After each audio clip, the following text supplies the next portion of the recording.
Hi, welcome back everyone. This is how I'm doing the rear subframe bushings.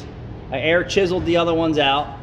I extra lubed it in, and then we're using the lift and the weight of the vehicle. Go ahead, Ryan. To press it the rest of the way in. Keep going.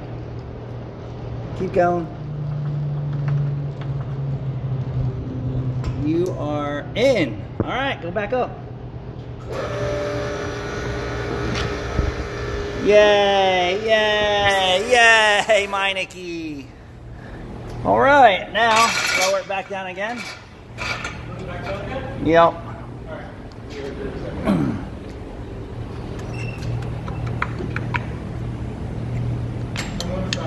Keep going. The subframe's got to go all the way up now. Keep going. Stop.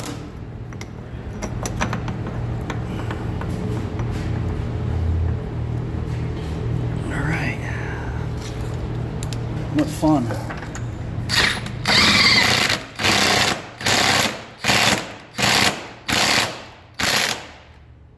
All right. That's how we do here at Meineke Cinnaminson.